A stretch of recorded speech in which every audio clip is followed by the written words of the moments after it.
IMF, World Bank, all other institutions, they make African countries jump through hoops. Loans will never be able to pay. The US, when they borrow money, they're getting it in 1.5, 1.9 interest rate. Africans, when they get the same amount of money, they're paying 9, 10%. The people who don't need a break, they get a break. The ones who need a break, they don't get a break. The sheer survival of the World Bank, IMF, is based on the fact that African countries and many other developing countries do not succeed. Their success is based on our failure.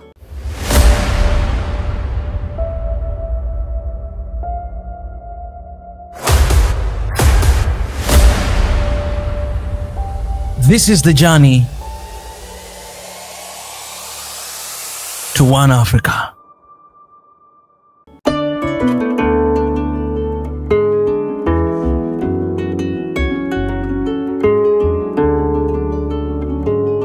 You know what? I don't even know what to do right now because I can't believe that I'm here with you. I mean, I've been a big fan since China days, and seeing you for the first time, I think you're even more beautiful in real life. It's also wonderful getting to see you in person. Arikana. Oh my goodness. That's my name. Is that you? No, I can't believe this. I just can't believe this. You know, when I received the call and it's Dr. Arikana saying, "What am I?" I'm like, she knows me. You watch our videos? Of course, I watch all your videos. The one you did on Zimbabwe, I think as soon as you released it, so many people sent it to me. Really? You did a great job, thank you. This is not what I expected, for Dr. Arikana to actually invite me to her house. This is your home, son. Oh. See, now I have a new mom. She said, this is your home, son. Next time you come to Harare, you stay here. Where is this place? This place is the headquarters for African Diaspora Development Institute. We're calling it Africa House Zimbabwe. Finally, you have a headquarters. We have a headquarters. Where was the baby born? The baby was born in, believe it or not, Tennessee in the United States. That's when all the ideas started and came together. You know how I got to know you? How? Today, France is taking out of Africa, Francophone Africa, over $500 billion. Over $500 billion. We, the Africans, the poor countries, we're giving France over $500 billion a year. Year in, year out. And no one is talking about it. The first speech that terminated your contract as the AU ambassador to America. No, actually the termination came like 6 months later. I had been expecting it, and I was aware of some phone call that had been made. And so I was just waiting for that phone call to say, okay, your days are numbered. You're out of here. But it took them 6 months to do that. But you're speaking for your people. I was only speaking the truth. That's why my conscience was very clear, and I will continue to speak the truth. It's just that our people don't like the truth, I guess. I think our people want the truth. It's the powers that be that don't like the truth. Our people are waking up. What are the powers that you're talking about? You've always been talking about the problem of the continent, but I'm here today. I really want to ask you, now you're living in Zimbabwe. Right. What is the problem of Africa? Oh, sir, that is the deep question.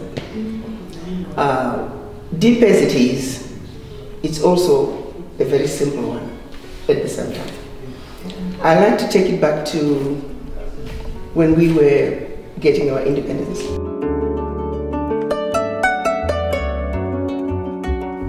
I think the issue of Africa really goes back to, of course, colonization was a serious problem, but at independence, we were given what I call fake independence, where economic liberation was never given to us. The multinationals that were in Africa during colonization, they never left. They're still here. They're still doing their dirty work. They're siphoning billions of dollars out of Africa. For example, 75% of the minerals traded at the London Stock Exchange are from Africa. They're not owned by us. 75%. They're not owned by us. This has been going on since colonization, even before colonization. So the robbing and raping of Africa never stopped with independence. These leaders were given fake independence. Why is it that we get coffee and tea from Switzerland? Have you seen the large coffee fields in Switzerland? A good portion of that is coming from our beloved continent. Why are these countries allowed to get away with relabeling African products as their own? You don't control your own financial system, so how independent are you? So to really summarize Africa's issues, it goes back to independence and the fact that we are still yet to attain economic liberation. Allow me to classify the issues, the reasons why this tree of life that is Africa is ailing. And I'm going to divide the issues between the two. Problems that are causing this tree to ail, but problems above the root, above the ground. And issues that are making this tree ail that are below the ground. Issues of the root. Quite often, we are focusing on the issues above the root, issues above the ground.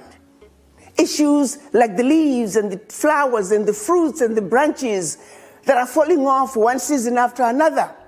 Those issues like leadership, issues like corruption, issues like poor access to healthcare, poor education, poor infrastructure. Those are all issues above the ground. They come and they go.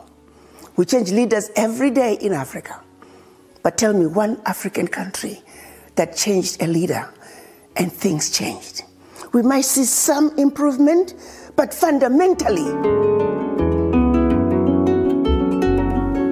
The French-speaking countries, former French colonies, are even in a worse shape in the sense that the Pact for the Continuation of Colonization, which I spoke on, it continues to make the African countries, those 14 African countries, deposit their bank reserves with France to this day.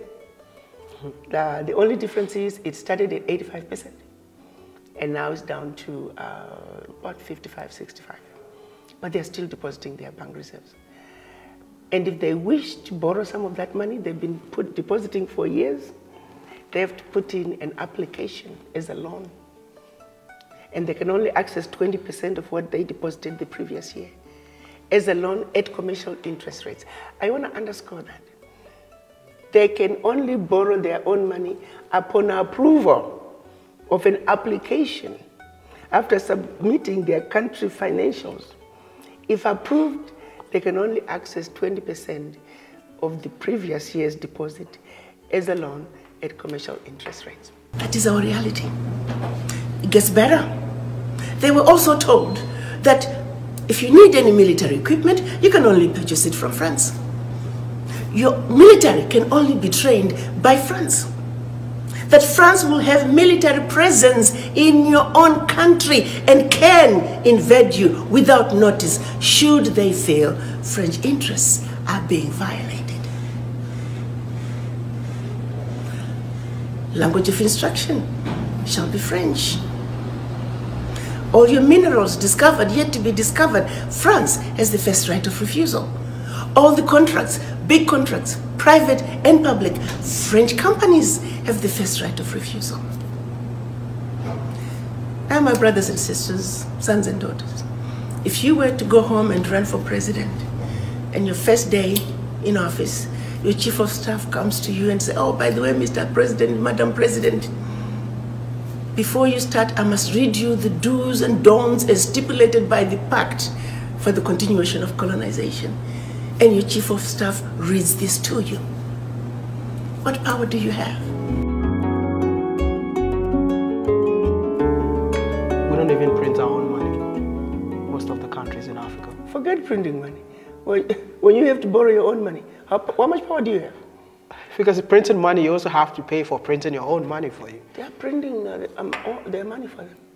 All the money is printed in France.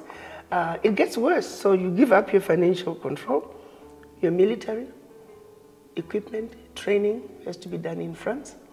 Your natural resources, discovered, yet to be discovered. French companies, a first right of refusal.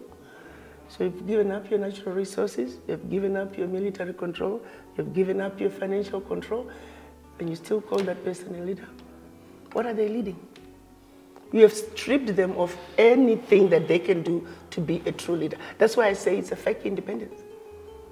Until we as a people, as Africans, understand the root causes of why Africa is where it is today, it's going to be very difficult for us to come up with a plan that can get us out of the situation that we are in. Do African leaders know this problem? Oh yes, they do. But like I said, they're fighting with their hands tied. And because they're fighting as small little countries, and this is where we're being defeated as well.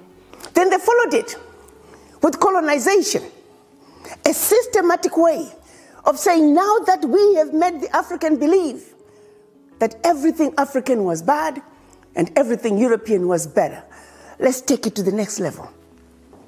So it is that they met in Berlin and decided to chop up our country, our continent rather. So it is they met in Berlin, Germany, at the invitation of the then Chancellor of Germany, Bismarck, specifically to come up with a strategy that once again would see to it that Africa and her children are forever defeated and dominated. They spent 4 months, 4 cold months in Berlin, Germany, from November of 1884 to February of 1885. And by the time they were done, our Africa had been chopped up into the tiny little countries that we see today. Countries that were intentionally divided in such a way that individually they will never survive. That individually they are easy to exploit. The whole purpose was to see to it that they can continue to exploit the rich natural resources that we were endowed with in our beloved continent.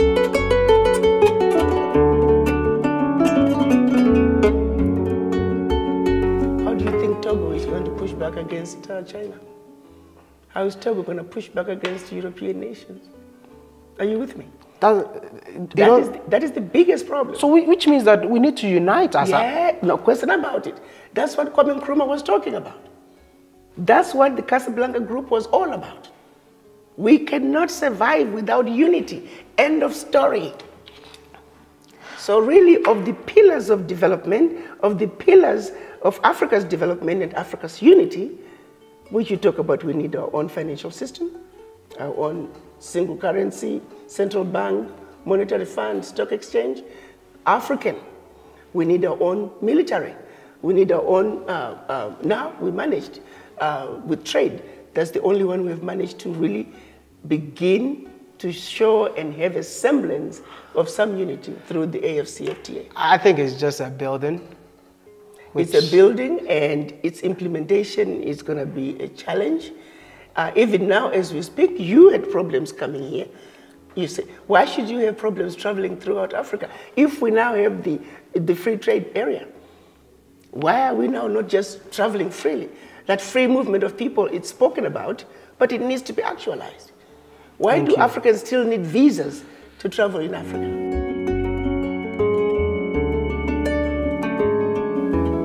For me, I just want to say this. I don't know if you'll agree with me. I think the Pan-African spirit that was used to establish the African Union is dead. Do you agree with me? Long gone. We often say if the Casablanca group had won in 1963, Africa would be in a different place. There were just seven people. There were only 7, yeah. That's why they lost. So the Monrovia group, they were the majority. They said, oh, let's go slow on this Pan-African thing, on this African unity. Let's go slow. And then after we started going slow, we've been going slow ever since. If we were to go back to the ideals of the Casablanca group, Africa would have been in a very, very much better place by now. When you hear the name Africa, what comes into your mind? Poverty. Disease. I mean, I know better, but I know that's what people think. I mean, what comes into your mind? No, in my mind, yep, I see an amazing continent, the richest continent on earth, a continent full of vibrant young minds, a continent that if only we could unite, we can rule the world. That's the Africa I see. But I know the Africa that people out there see. And what is the Africa that they see? The Africa out there, it's a diseased and dying continent, at war, constantly at war with itself, hunger and starvation and disease, which is far from the truth. Which is far from the truth. Look at Zimbabwe. It's listed as one of the top 10 worst places to live, top 10 worst places to invest. And yet, the truth is the exact opposite.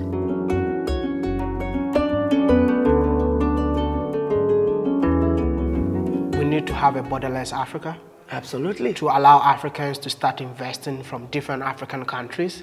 Because I went to Nigeria and I saw a Gambian man building an estate. I mean, he's one of the biggest estates in Nigeria. And it was invested by a Gambian. But in Africa, when we talk about investment, we say a white man is to come and invest. We don't see another African. But we are programmed to feel that it's only going to happen if a white man says so. What do you think a borderless Africa would do to Africans? Oh my God, Africa will take off like wildfire. Just the free movement of people. The Cape to Cairo highway, to think that a woman can get up in the morning with her produce and by mid-morning she's in Kinshasa. And by the following day she's in Cairo. And then she can take an overnight bullet train back to Cape Town. That's the Africa I'm talking about. You talk about commerce. You know, this continent is quite an amazing continent. You'd think that it's Africa and we are similar. No, there are products in Zimbabwe that people in Zambia want. There are products in Zimbabwe or Southern Africa that people in West Africa want. You know, it's amazing how intra-Africa trade alone, we don't need outsiders. Intra-Africa trade alone could change Africa overnight.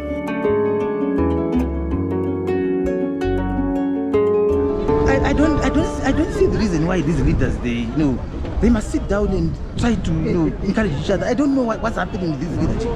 What is it? Can you give me a clue what happens? I don't even know myself. Or African Union. What do they really discuss? Do they discuss about Africa as Africans or what? I don't know. Or they discuss about, like, I've got this fiefdom, I've got, what do they really discuss? But Dr. Arikana, you used to be an ambassador for the AU. Correct. And I believe that you have contact of almost every African leader right now. Correct. I mean, I want to know, what do they discuss when they have meetings together? I mean, are they discussing about Africa, or are they just discussing about how much money they're going to make? Because I don't get it. To be honest with you, and I say this sincerely, I don't know of any African leader who is in need of money. They're beyond that. They're beyond that. And I'm telling you the truth. If they are, maybe a few. But the majority of them, they're beyond that. They really just want to see Africa move forward. You take, for example, this country where we are. You have opposition that goes to Washington 2-3 times a year to push for sanctions to continue. You look at that situation and say, do they understand the machinery that puts sanctions together? It's a deep web of a machinery that even if, say, opposition was to win the next election, it's going to take the entire 5 years to undo the effects and to undo the system that was put in place for sanctions. So that means even you, opposition, you're going to still suffer from the sanctions. So it's that lack of understanding of what really matters at the end of the day that is of concern to me. So to answer your question about African leadership, it's my general feeling that the average African leader wants to do the right thing. But they're not doing the right thing. They're doing the best they can under very difficult conditions. Remember what I said. The average African country is spending 1/3 to 40%, some up to 60% of their GDP on loan repayment. That alone, son, it's like saying, you take 60% of my lunch, and then you wonder why I can't gain weight. I need my entire lunch every day. But if you're going to be taking 60% of my lunch, then you don't even want to talk about my 60% that you have taken. You only want to talk what I can or cannot do with the remaining 30 or 40%. That's what's happening to Africa. When you look at countries that have to pay such huge amounts of loans, given high interest rates that are not justified, a lot of the African countries, many have never defaulted on their loan repayment to all these institutions, and yet the rating agencies, they rate them very poorly, so they get, in order to justify giving them high interest rates. You know, countries like Greece that completely collapsed, they get better interest rates than a lot of African countries that have never been in that situation.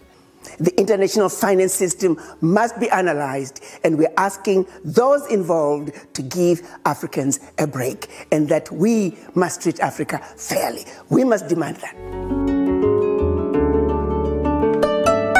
And so the unfairness of the world is of concern. And I think as Africans, and I'm trying to avoid calling myself black, because I'm not black.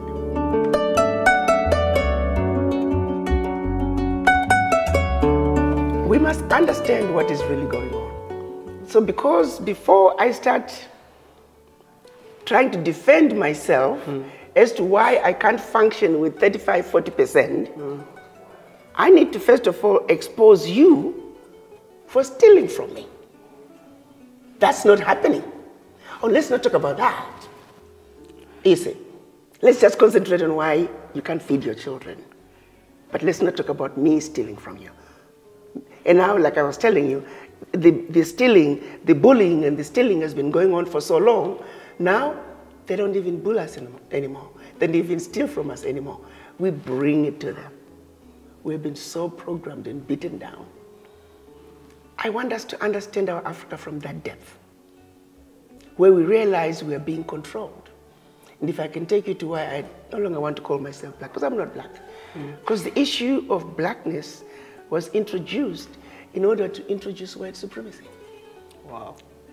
The white people from Europe, they were not white before they came to Africa. We were not black before they came to Africa. But they came to Africa and found an amazing continent with some of the most beautiful, indestructible people.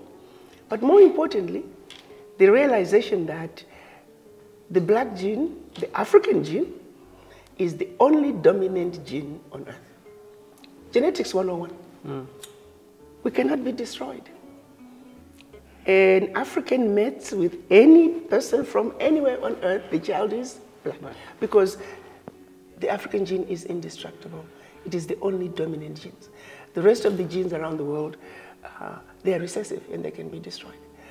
So realizing that they could destroy us in so many other ways, but that's the one thing they could do nothing about it. Because that's God-given. It's just, it is what it is, whether you like it or not. So they try to figure out how then can we destroy these people, because here there's nothing we can do. So they said, let's make them believe that we are much better than them. So they introduced white supremacy using color. If you think about it, we went to school.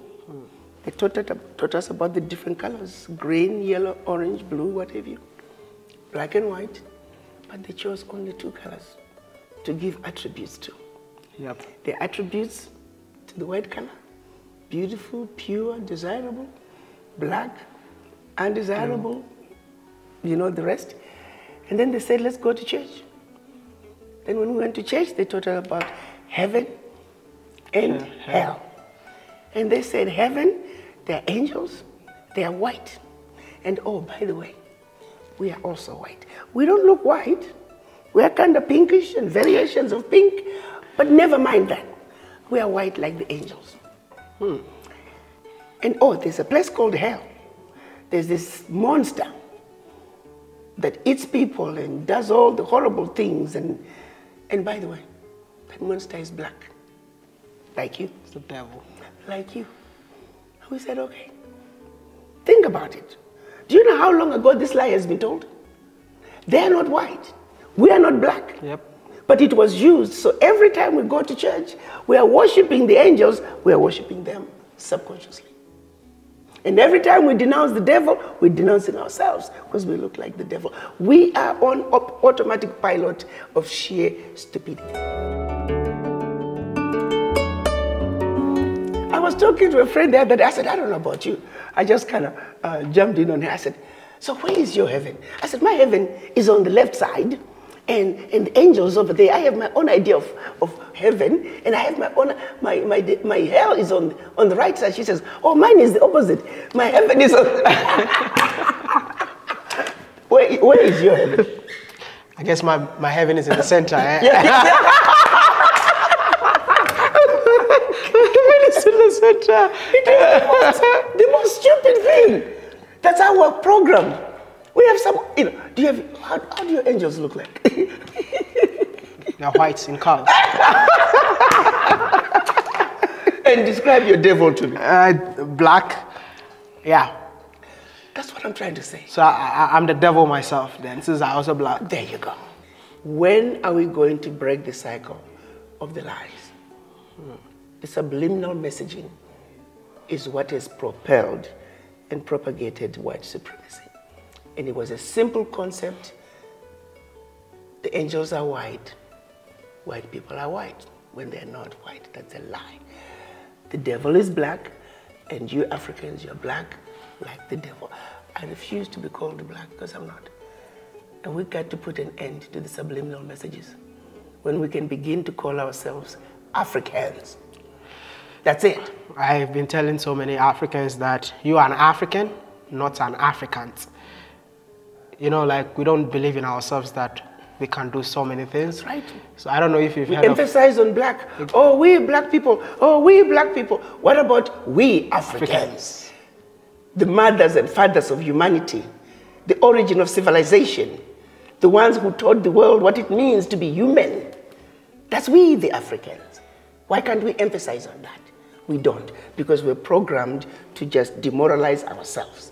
We are on a path of self-destruction. How do we get you young people to wake up?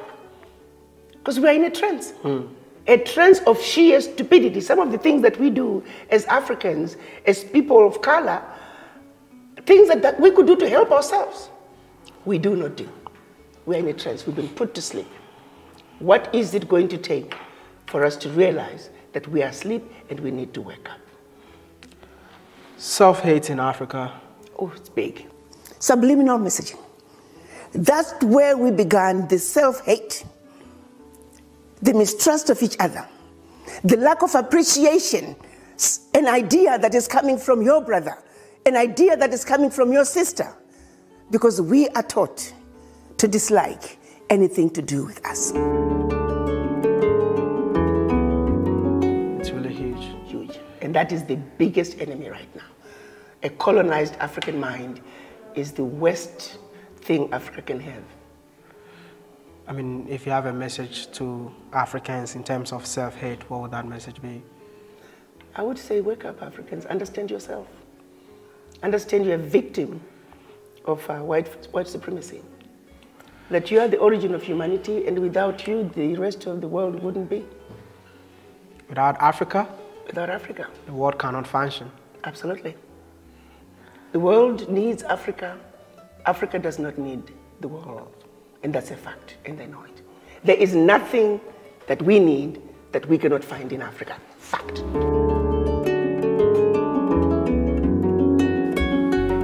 There is not a single strategic planning session by the Western world and the Eastern world that doesn't start with Africa. Because everybody is looking to Africa for their needs. That's why we have the Africa-China relationship. So we have the Africa-Europe relationship because they cannot do without Africa. Without Africa, for sure. But we realize the pivotal role we play in the geopolitics of it all. But we've been programmed in a way that we don't think we can make it in Africa. We don't think we're good enough. We don't think we're capable of taking care of ourselves. Are you happy with the world the way it is today? Are you happy living this world the way it is for your children, grandchildren, and generations to come? I hope. The answer is no. 20 years from now, your children and grandchildren are going to ask you, grandfather, grandmother, there were issues with our beloved continent, Africa. There were problems with the race, our race, as black people. What did you do, grandmother? What did you do, grandpa? For you to be able to answer that question, that journey begins now. My hope is 20 years from now, you can say, granddaughter, grandson, sit down. These were the issues in our beloved Africa. These were the issues with black people. Together with my brothers and sisters, we came together. We pulled our financial resources together. And this is what we did. While the mission is not yet accomplished, this is where we left off. And this is where you, together with your brothers and sisters, need to come together and pick up where we left off.